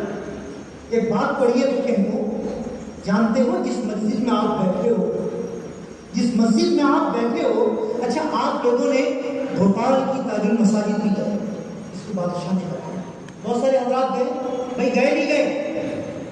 اکثر بہت سارے ملکوں، بہت سارے صوبے میں، بہت سارے صوبوں کے علاقے میں بڑی بڑی جو تاج المساجد جیسی جامع مسجد بہت سارے صوبوں میں ہیں، بہت بادشاہوں نے بڑی بڑی مسجدیں پتھروں سے بنائی ہیں۔ اسی طرح اپنی بھارت کی جو راجدھانی ہے دلی، اس دلی کے اندر بھی ایک جامع مسجد ہے جس کو بادشاہ نے بنایا۔ ارے بنایا نہیں بنایا، بنایا ہے۔ میں نے ایک کتاب میں پڑھا ہے کہ جب بادشاہ نے اسے بنایا تو بنانے کے بعد میں اس نے جب مکمل تعمیر ہو گئی تو اس نے یوں کہا کہ یہ مسجد اس وقت تک نہیں کھلے گی جب تک اس مسجد میں اللہ کے رسول آ کر نماز پڑھ کر نہ چلے جائے۔ اس نے یہ شرط لگا، جس بادشاہ نے، شاہجہاں نے بنایا، شاہجہاں نے بنایا تو شاہجہاں نے یہ شرط لگا دی کہ جب تک اس مسجد میں اللہ کے رسول نماز پڑھ کر نہ جائے تب تک مسجد نہیں کھلے گی۔ اب بتاؤ اللہ کے رسول کا زمانہ کہاں تھا اور یہ کہاں، حضور کہاں ہوتے؟ لکھا ہے اس کتاب میں کہ تقریباً 3 جمعہ گزر گیا، بڑے بڑے علماء پریشان۔ ایک دن جمعے کی صبح تھی، جمعے کی صبح نماز سے قبل بادشاہ نے رات کو ہی اس وقت کے بڑے بڑے علماء کو دعوت دیا اور کہا کہ نماز سے پہلے میں جس مسجد کو بنایا ہوں اس مسجد کے پاس پہنچ جائے، سب کے پاس سواریاں اور بھیج کر خود جا کر پہنچا اذان سے قبل، اور جا کر پہنچ کے کہا کہ فجر کی نماز سے مسجد شروع ہوگی، افتتاح ہوگی مسجد کی۔ تو لوگوں نے کہا کہ بھائی آپ نے تو شرط لگائی تھی، علماء پکڑ دیے دامن کہ تم نے تو قید لگایا تھا کہ جب تک حضور نہیں آئیں گے تب تک جو ہے کچھ نہیں ہوگا، اب کیا، کیوں اپنی بات سے مکر گئے؟ کہنے لگا کہ میں قسم کھاتا ہوں کہ حضور اپنے قائد کے ساتھ آ کر نماز پڑھ کر چلے گئے۔ تو علماء کو تو دلائل چاہیے، بنا دلائل کے تو علماء مانیں گے نہیں، ہے نا؟ علماء کو تو دلائل چاہیے۔ تو علماء نے کہا بھائی دلیل چاہیے، تمہاری بات پر ہم بھروسہ کیسا کریں، دلیل چاہیے ہمیں۔ تو اس نے کہا کہ دلیل بھی ہے، دروازہ کھولو۔ کھولا گیا دروازہ، جب دروازہ کھولا گیا تو آج بھی جو حضرات گئے ہوں گے دہلی کی جامع مسجد میں، آج بھی اس حوض میں باضابطہ وہاں کیا کہتے ہیں اس کو اوپر جو ہے بند پڑا ہوا ہے اور وہاں لکھا ہوا ہے اللہ کے رسول صلی اللہ علیہ وسلم کا نام باضابطہ لکھا ہوا ہے آج بھی۔ اور اس جگہ میں جب دروازہ کھولا گیا تو کیا دیکھا جاتا ہے کہ وہاں وضو کا پانی پڑا ہوا ہے اور باضابطہ ایک خوشبو آ رہی ہے۔ تو علماء نے اس بات کی تائید کی کہ اللہ کی قسم یہاں پر اللہ کے رسول آ کر وضو کرتے ہیں۔ اتنے میں جب یہ علماء کی تائید ہو رہی تھی میرے ذہن سے نام نکل رہا ہے، ایک بہت بڑے عالم دین تھے اس زمانے کے، بڑے محدث تھے، بڑے اللہ والے تھے، علماء ان کی ہر بات کو تسلیم کرتے تھے۔ تو وہ دوڑتے ہوئے آئے، لکھا ہے کہ دوڑتے ہوئے آئے اور آ کر کہا کہ آج اس مسجد میں اللہ کے رسول اور تمام قافلے کو لے کر اللہ کے رسول نے اس مسجد میں نماز پڑھ کر گئے۔ میں اس بات کی تصدیق اور تائید کرتا ہوں۔ تو بالآخر میرے کہنے کا مقصد یہ تھا کہ جس مسجد میں بھی آپ بیٹھے ہو، جس مسجد میں آپ بیٹھے ہو، اس مسجد کی بھی روحانیت کو دیکھو، اور جو حضرات دہلی کی جامع مسجد میں نماز پڑھے ہیں وہ اس کی روحانیت کو بھی پرکھ چکے ہو۔ واقعات وہاں ایک نماز پڑھنے میں ایک لطف محسوس ہوتا ہے، ایک مزہ محسوس ہوتا ہے، اور اس مسجد کی بھی مزہ ہے، اس کے اندر بھی اللہ نے لطف دیا۔ کیوں پتا؟ اس لیے کہ اس مسجد میں بھی اللہ کے رسول صلی اللہ علیہ وسلم اور ایک قافلے کے ساتھ، صحابہ کے ایک قافلے کے ساتھ اللہ کے رسول بھی اس مسجد میں آ کر نماز ادا کر کے گئے۔ ہاں، یہ میں نہیں کہہ رہا ہوں، یہ خود میرے حضرت کی زبانی سنا ہے، خود میں نے آپ کی زبانی سنا ہے۔ آپ نے کہا کہ میں نے خواب میں دیکھا ہے کہ اللہ کے رسول صلی اللہ علیہ وسلم اپنے لشکروں کے ساتھ اس مسجد میں نماز پڑھ کر گئے۔ اور میں بتاؤں اتنی دیر جو میں بول رہا ہوں، یہ بس یہ اس کی روحانیت ہے، کیفیت ہے جو اللہ بلوا رہا ہے، ورنہ میری مجال کیا تو ایسی جگہ میں بیٹھ کر یہ گندا انسان ہے۔ تو اس لیے میرے بزرگوں، ہم سب کو اپنا تعلق اللہ والوں سے کرنا ہے۔ بھائی کریں گے، اگر تعلق اللہ والوں سے ہو جائے گا، اللہ دنیا بھی بنا دیں گے، اللہ آخرت بھی بنا دیں گے، اللہ دنیا کو بھی مسخر کر کے اللہ ہمارے قدموں میں ڈال دیں گے، دنیا کی بھی بادشاہی دیں گے، اور آخرت میں تو اعلان ہے، اللہ کا وعدہ ہے، بِأَنَّ لَهُمُ الْجَنَّةَ، یہ اللہ کا وعدہ ہے، اللہ نے وعدہ لیا ہے، وَمَنْ أَصْدَقُ مِنَ اللَّهِ حَدِيثًا قِيلَ، یہ اللہ کا وعدہ ہے۔ اللہ اپنے وعدے پہ کبھی مکرتا؟ ارے بولو نا، نہیں ہے۔ تعلق اللہ کے ساتھ، اللہ والوں کے ساتھ کر دو گے تو سارا کام بن جائے گا۔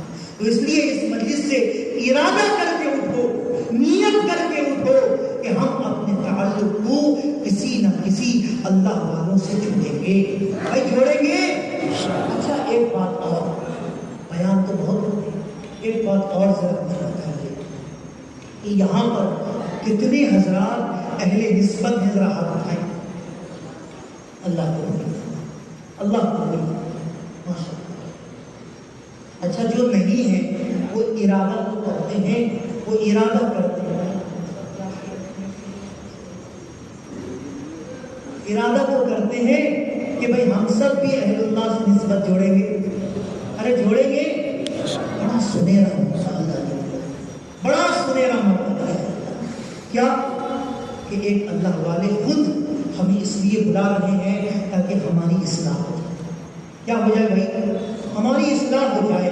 اگر ہم اپنی اصلاح کی کوشش نہ کریں، فکر نہ کریں، تو ہم سے بڑا بدبخت اور بدنصیب ہوگا۔ ارے ہے کوئی ہوگا ہم سے بڑا بدبخت اور بدنصیب؟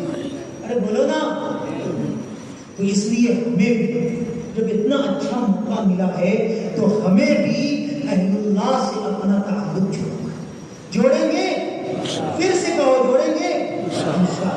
اس کے لیے سنہرا موقع یہ ہے کہ بعد نماز عصر جو حضرات، میں نے سنا کہ جو حضرات ہے حضرت سے بیعت ہیں، وہ اپنی کیفیت کو ضرور بیان کریں، ایک کارگزاری ہوگی انشاءاللہ۔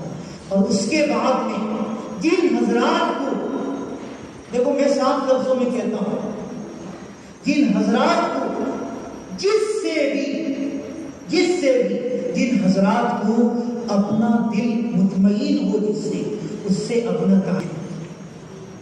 اس سے اپنا تعلق کیا کر لے؟ ارے جوڑ دے۔ کیوں؟ اس لیے کہ تعلق کے جڑنے کے بعد اگرچہ ہم نے اس شخص کے بارے میں بدظن ہوئے تو پھر یاد رکھو حاجی اللہ مہاجری کی حقیقت ہے کہ ہم مرتد ہو کر مریں گے۔ کیا ہو کر مریں گے؟ تعلق کے جوڑنے کے بعد اگرچہ ہم نے بدظن ہو گئے تو پھر ہماری حالت بگڑ جائے گی۔ پھر ہم بھٹی میں جانے کے بعد بھی اگر نہیں بنے تو پھر کہاں جائیں گے؟ کمپنی میں، فیکٹری میں جانے کے بعد بھی اگر گاڑی تیار نہیں ہوا تو کہاں جائے گا؟ بھنڈار میں جائے گا؟ جائے گا نہیں جائے گا؟ اس لیے تو میرے بھائی بزرگوں، اگرچہ ہم نے تعلق جوڑ دیا اور بدظن ہوئے تو پھر حالت بگڑ جائے گی۔ تو اس لیے دل کو پہلے صاف کریں۔ کیا کریں بھائی؟ دل کو بالکل صاف کر لیں، مطمئن ہو جائے اور تعلق کو جوڑیں۔ اور اگر دل مطمئن ہے تو پھر دیر نہ کریں، پھر ہرگز بھی دیر نہ کریں، فوراً ہمیں جو ہے اپنے تعلق کو جوڑ دینا۔ تو اس لیے آپ تمام حضرات کے سامنے یہ جناب حضرت حافظ تقی صاحب کا مرحوم وفیوضہم علیہ کا زندگی ہم سب کے سامنے بالکل صاف و شفاف بالکل ابھی ایک ہفتہ پہلے ایک بات سنا دیتا ہوں تاکہ آپ کی حقیقت سامنے آئے، حضرت کی حقیقت سامنے آئے۔ میں ایک ہفتہ پہلے بیمار تھا، چین آیا ہوا تھا، تو جب میں آیا تو یہاں جو مجھے کام کرنا تھا میں کام کر کے پھر مدرسہ آیا، تو مدرسہ آنے کے بعد میں میرے ساتھ میں 2-3 ساتھی اور بھی تھے، تو حضرت نے مجھے فوراً کہا کہ جا کے آرام کر لیجیے، تو میں نے آرام کیا۔ تو جو ساتھی میرے ساتھ تھے وہ لوگ حضرت کے پاس بیٹھ گئے اور حضرت سے کہنے لگے کہ مفتی صاحب جو ہے چاول کے بنا گزارا نہیں ہوتا، یوں نہیں ہوتا، کچھ ایسی باتیں کرنے لگے۔ اب جب باتیں ہونے لگی تو حضرت نے یوں کہا کہ چاہتے تو فوراً یوں کہتے کہ بھائی شوگر کے مریض ہے، وہ چاول چھوڑ دینا چاہیے، لیکن نہیں ہے۔ انہوں نے کیا کہا پتا ہے؟ دیکھو یہ اللہ والوں کی یہ طریقہ ہوتا ہے، یہ اللہ والوں کی پہچان ہوتی ہے۔ انہوں نے یوں کہا کہ دیکھو یہ صرف ہمارا MP ہی ایک ایسا صوبہ ہے جہاں پر روٹی ہی کھاتے ہیں، حقیقت ہے، ورنہ دیگر اور صوبوں میں چاول کے بنا گزارا نہیں ہوتا۔ اور حضرت مفتی صاحب جہاں سے تعلق رکھتے ہیں وہاں تو چاول ہی کھاتے ہیں، اور تم ان کو چاول چھوڑا دو گے تو کہاں سے ہوگا؟ تو پہلے تو انہوں نے ان کے دل کو صاف کیا کہ بھائی تم جس کے بارے میں کہہ رہے ہو، جو بات تم کہہ رہے ہو، یہ بات تمہاری قابل قبول نہیں ہے، یہ بات تمہاری قابل قبول نہیں ہے، یہ اللہ والوں کی صفت ہے۔ یہ کس کی صفت ہے؟ یہ اللہ والوں کی صفت ہے۔ تو یہ میرے بھائی بولنے کا اصل مقصد یہ ہے کہ زندگی ہمارے سامنے کلین کی ہے، صاف ستھرا ہے، تو اس لیے ہمیں بھی چاہیے کہ ہم جس کی زندگی ہمارے سامنے صاف ستھرا ہو، اچھی ہے۔ دیکھو برائی ہر کسی کے اندر ہوتی نہیں ہوتی، ہر کسی کے اندر برائی ہوتی ہے۔ حضرت مولانا پیر ذوالفقار صاحب لکھتے ہیں کہ جس کے اندر شر نہ ہو وہ فرشتہ ہے، جس کے اندر صرف خیر ہو وہ فرشتہ ہے، اور جس کے اندر صرف شر ہو وہ کیا ہے؟ شیطان ہے، اور جس کے اندر خیر اور شر دونوں ملا کر ہے وہ مومن ہے، وہ انسان ہے۔ کیا ہے وہ؟ انسان ہے، تو انسان کے اندر خیر بھی ہے، شر بھی ہے، تمام چیزیں ہیں۔ اور اللہ کے رسول نے فرمایا، یہ بھی فرمایا کہ انسان خطاؤں کا پتلا ہے۔ کس کا پتلا ہے؟ خطاؤں کا پتلا ہے۔ اور میں نے اپنے بات میں یوں کہا کہ بھائی گناہ کے کرنے کے بعد اگر احساس قلب ہوتا ہے تو سمجھ لو ایمان زندگی میں ہے، اگر گناہ کا احساس نہیں ہے تو ایمان زندگی میں نہیں ہے۔ تو میرے بھائی گناہ تو غلطیاں تو، لیکن اگر اس کا احساس ہے تو سب سے بڑا تو کوئی ایسا اللہ والا نہیں ہے جس کے اندر خطا، جس کے اندر کمیاں نہ ہو۔ یا آپ کے سیو جانتے نا، سیو ایک ضلع ہے بھوپال کے قریب، سیو کر کے ایک ضلع ہے، خیر کیا ہے پتہ نہیں، مفتی عبدالرشید صاحب، مفتی بدیشہ ضلع کے ہیں مفتی عبدالرشید صاحب۔ یہ ایک مرتبہ اشوک نگر کے علاقے میں آئے تو وہاں پر لوگوں کے بیچ میں کھانا کھانے بیٹھے، تو جب کھانا کھانے بیٹھے تو آپ جو ہے مچھلی مہمانی میں پیش کیا گیا۔ جب مچھلی پیش کیا گیا تو آپ نے ایک ہاتھ سے یعنی بائیں ہاتھ سے آپ نے یہ مچھلی پکڑی اور دائیں ہاتھ سے وہ ایسا کر کے کھاتے رہے۔ تو ان کے جانے کے بعد لوگوں نے کہا کہ یار اتنا بڑا مچھلی بائیں ہاتھ سے پکڑ کے کھا رہا، بائیں ہاتھ سے پکڑ کے کھا رہے، اتنا بڑا مفتی آدمی بائیں ہاتھ سے پکڑ کے کھا رہے، یہ کیسی بات ہوتی ہے؟ میں کہا اللہ کے بندے، کم سے کم یہ تو جان لیتے کہ کھانے کا طریقہ کیا ہے، مچھلی کو کھانے کا طریقہ کیا ہے، گوشت ہڈی والے گوشت کو کھانے کا طریقہ کیا ہے، یہ تو کم سے کم جان لیتے، بعد میں اعتراض کرتے۔ یہ تم نے جانا ہی نہیں، پہلے اعتراض کرنا شروع کر دی۔ آپ یا کیا حضرت مولانا صاحب ایک مرتبہ پھل فروٹ ہوتا نا، فروٹ جو ہے ایک مرتبہ کھڑے ہو کے کھا رہے تھے، لوگوں نے کہا آپس میں بات کرنا شروع کر دی، وقت کا امام، وہ امیر، جماعت کے امیر، اور کھڑے ہو کے فروٹ کھا رہے، حضرت کے کان میں بات چلی گئی بات، تو آپ نے بات کو واضح کر دیا کہ بھائی فروٹ کھڑے ہو کر کھانا سنت ہے، ہاں ضرور کھڑے ہو کر کھانا سنت ہے، ہماری عادت ہے کہ ہم کوئی چیز سمجھتے نہیں سوچتے نہیں، پہلے کیا کرتے تھے؟ ارے بولو نا، اعتراض کرنا شروع کر دیں۔ اس لیے اعتراض کرنے سے پہلے سمجھیں کہ کس چیز پر ہمیں اعتراض کریں، کس چیز پر جو ہے ہم انگلی اٹھائیں۔ اس لیے غلطیاں سب کی زندگی میں غلطیاں۔ اب کچھ اللہ والے جو ہے ایسے کام کرتے ہیں، ہمیں برا کام کرتا ہے لیکن وہ برا نہیں ہوتا۔ ایک مرتبہ اللہ کے رسول صلی اللہ علیہ وسلم کسی جنگ کے موقع پر آپ کسی پتھر کا سہارا لے کر کھڑے ہو کر پیشاب کریں، علماء موجود ہیں، آپ نے کھڑے ہو کر پیشاب کرا، صحابہ دم پریشان کہ اللہ کائنات کا نبی امام الانبیاء کھڑے ہو کر پیشاب کر رہے ہیں، کھڑے ہو کر کر رہے ہیں پیشاب۔ اللہ کے رسول صلی اللہ علیہ وسلم صحابہ کی مزاج سے سمجھ، آپ نے فرمایا کہ اس وقت ہم جہاں پر ہیں یہ زمین سخت ہے، ایک روایت بھی آتا ہے کہ یہ زمین سخت ہے، اگر میں بیٹھ کر پیشاب کروں تو پیشاب کی چھینٹے میرے اوپر کچھ لے، تو اس لیے میں نے چھینٹے سے بچنے کے لیے کھڑے ہو کر۔ ایک روایت نہیں ہے۔ دوسری یہ ہے کہ آپ علیہ السلام نے بات ذہن کو صاف کیا، کہا کہ میرے کمر میں درد ہے، میرے کمر میں درد ہے، اگر میں بیٹھ جاؤں تو مجھے تکلیف ہوگی، اس لیے میں نے کھڑے ہو کر پتھر کا سہارا لے کر مجھے پیشاب کیا۔ تو بالآخر کچھ چیزیں ایسی ہوتی ہیں کہ سنت ہوتا ہے اور ہمیں پتہ نہیں ہوتا، کہ شریعت میں ہوتا ہے اور ہمیں پتہ نہیں ہوتا، اور ہم کیا کرتے ہیں؟ اعتراض کرنا شروع کر دیتے ہیں، ارے کرتے نہیں کرتے۔ تو اس لیے اپنے دل کو ایک دوسرے کے لیے صاف رکھیں، بھائی کریں گے انشاءاللہ۔ اور آخر بات یہ ہے کہ بھائی کسی نہ کسی اہل اللہ سے اپنے تعلق کو جوڑ لیں۔ میں تو مشورہ یہی دوں گا، کیونکہ آج کسی کے پاس ٹائم نہیں، کوئی اپنے کاروبار سے لگا ہوا ہے، کوئی اپنے دھندے پانی سے لگا ہوا ہے، کوئی کسی نہ کسی کام سے لگا ہوا ہے، ٹائم کسی کے پاس نہیں ہے۔ تو اس لیے آپ کے شہر میں، آپ کے علاقے میں آپ خوش نصیب ہیں کہ اس علاقے کے اندر اللہ نے ایک اہل اللہ کو بھیجا، ایک اہل نسبت کو اللہ نے بتایا۔ ہاں علماء لکھتے ہیں کہ اگر کوئی عالم کی موت ہوتی ہے، وہ عالم قیامت کے دن تقریباً 70,000 خاندانوں کی مغفرت کرائے گا، اور اگر کوئی اہل اللہ، وہ بھی عالم ہو، علماء میں سے کوئی اہل اللہ ہو، اہل نسبت ہو، وہ جن لوگوں کو ان کی نظر جن لوگوں کے اوپر جائے گی اور وہ گنہگار ہوں گے، اللہ ان سے کہیں گے کہ بھائی یہ تم ان کی مغفرت کا فیصلہ، تم جو ہے تم ان کے لیے دعائیں مغفرت کرو، میں ان کی مغفرت کا فیصلہ کروں۔ تو بالآخر اہل اللہ کا مقام اتنا اونچا ہے۔ تو اس لیے میں مشورہ یہی دوں گا کہ آپ کسی شہر سے تعلق رکھتے ہیں، آپ حضرت سے بیعت ہو جائیں، یہ میرا مشورہ ہے۔ بھائی کریں گے؟ آواز نہیں آئی۔ اللہ مجھے بھی اور آپ کو بھی عمل صالح کی توفیق عطا فرمائے۔ پھر مجلس ہے